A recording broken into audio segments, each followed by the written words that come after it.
So you want to legally rob someone. Sorry, that's against the rules.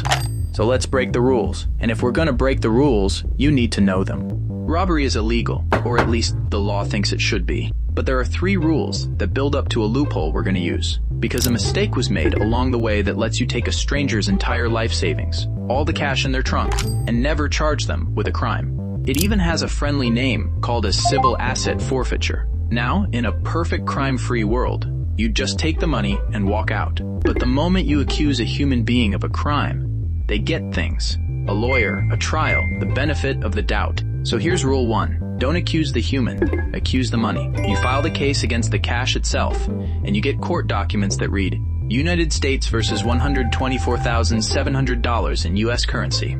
A pile of cash on trial, and a pile of cash can't hire a lawyer, can't call a witness, can't say a word in its own defense. Very convenient. But a defendant with no rights doesn't help if you still have to prove it guilty. So here's rule 2, and this is where it turns. Put a person on trial, and you have to prove they're guilty. Put the money on trial, and it flips. Now the owner has to prove the money is innocent, on their own dime, because a civil case comes with no free lawyer. And here's the part that does the real work. The average amount taken is around $1,000, and clawing it back can cost several thousand. So the math tells almost everyone to walk away. Most never file a single form. Nobody shows up, and the money is yours by default. Which leaves rule 3, the one that matters. The department that takes the money keeps it and spends it. New gear, overtime, and in one Texas county, a margarita machine for the office. The people who decide what to seize are the ones who keep it. Hold on to that one, because the day they try to shut this down, that's what comes back. Try to pause here and figure out how you do it with these 3 rules, because now it's easy. Step 1. Find someone carrying cash and no lawyer. No warrant, no charge, no crime required, just a traffic stop and a hunch. Step 2. Take the cash and charge the cash, not the driver. Step 3. Do nothing. Let them drive off and let the clock run. And because the courts have decided a pile of money has no rights, you're in the clear. This isn't a theory. February 2021, Interstate 80, Nevada. You pull a man over for following a truck too closely, and you ask the only question that matters. Is he carrying any large amount of cash? He is, nearly $87,000 in the trunk. So you take it, all of it. You charge him with nothing because you don't have to.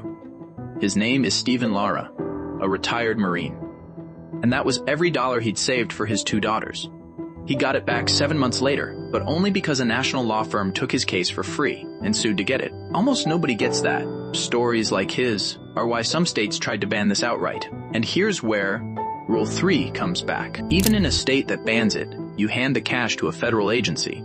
Let them forfeit it under federal law, and up to 80% gets wired straight back to your own department, no matter what your state says.